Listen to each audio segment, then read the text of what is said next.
ఇక్కడ మన ఆంధ్రప్రదేశ్లో వచ్చేసి అలాంటి నాయకులు ఉన్నారా, లేకుంటే కొరవడినారా, లేకుంటే బీజేపీకి నాయకత్వాన్ని తీసుకోవడానికి ముందు రావటం లేదా? త్రిసభ్య కమిటీ అనేది 1 వీక్ బ్యాక్ ఏమో వచ్చినట్టుంది. మీ కమిటీ ద్వారా అంత ఎమ్మెల్యే ఆస్పిరెంట్స్ ఎవరైతే ఉన్నారో చాలా మంది నమోదు చేసుకున్నట్టున్నారు పేర్లు, మాకు ఎమ్మెల్యే సీట్ కావాలి. ఇంతమంది సభ్యులు నమోదు చేసుకోవడానికి కారణమే అందులో భాగంగానే ఇప్పుడు మీరు చెప్పారు విజయగుంట నియోజకవర్గంలో దాదాపు 21 మంది ఇచ్చినారు. 21 మంది ఎమ్మెల్యే సీట్ కావాలని ఆలోచిస్తున్నారంటే ఇప్పుడు 2024 ఎలక్షన్స్ ఉన్నాయి. ఫిబ్రవరి 2nd వీక్ ఏమన్నా నోటిఫికేషన్ రావచ్చు. ఇంకా ప్లెంటీ ఆఫ్ టైం ఉంది, చాలా టైం ఉంది. ఆ ప్లెంటీ ఆఫ్ టైంలో మీరు ఇంకా ప్రజల్లో ఎలా పోవాలనుకుంటున్నారు?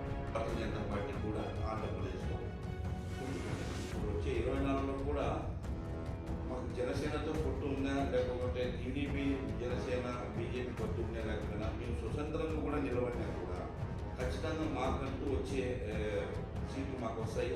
సపోజ్ ఇప్పుడు గుంతకల్ నియోజకవర్గం తీసుకున్నాం సార్. సపోజ్ ఇప్పుడు వైఎస్ఆర్ గారు వైఎస్ఆర్ పార్టీ తరఫున పోటీ చేశారు, జితేంద్ర గౌడ గారు టీడీపీ పార్టీ తరఫున పోటీ చేశారు.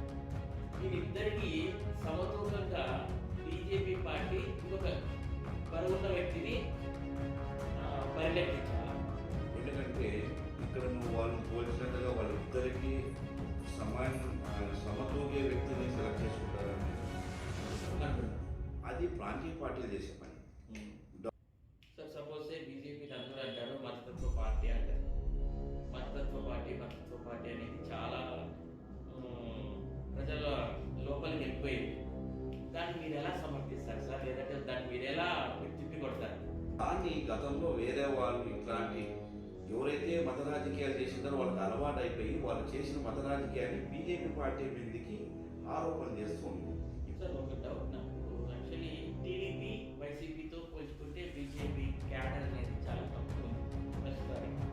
అది వచ్చేసి రెండు పార్టీలలో బీజేపీ క్యాడర్ అనేది లోతుగా వేర్లు లోపలికి పోయినట్టుగా చెట్టు కింద చాలా పదుకొలిపోయింది. ఈ పార్టీ క్యాడర్ డెవలప్మెంట్ కోసం మీరు ఏం చేయాలనుకుంటున్నారు, ఎట్లా చేస్తే బాగుంటుంది? కష్టాధికం కారణంతో చేసినటువంటి నియమాభిమానం 2019లో వైవిఆర్ వచ్చేసి వైఎస్ఆర్ పార్టీ తరఫున పోటీ చేసి దాదాపు 49,000 మెజార్టీ వేస్ట్ మెజార్టీతో గెలిచాడు. ఇప్పుడు 2024లో ఒకవేళ మీ అభ్యర్థి పోటీ చేసి గెలుస్తామనే ధీమా మీకుంది, ఎంత మెజార్టీ రావచ్చు సార్?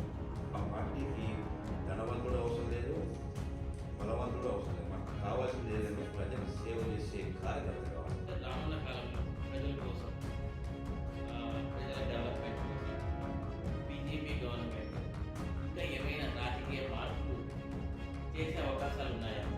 మీరు ప్రోత్సహిస్తున్నారు అంటే బీజేపీ పార్టీ ఉంటేనే మన దేశంలో బాగా ఉంటుంది, మనందరికీ కూడా సురక్షిత భద్రత సెక్యూరిటీ మనకంటూ ఉంటుంది. ప్రజలు పీపుల్ ఎవరైనా కానీ మా ఛానల్కి పలానా సమస్య ఉందని వస్తే మీ దగ్గరికి మేము పంపిస్తాం.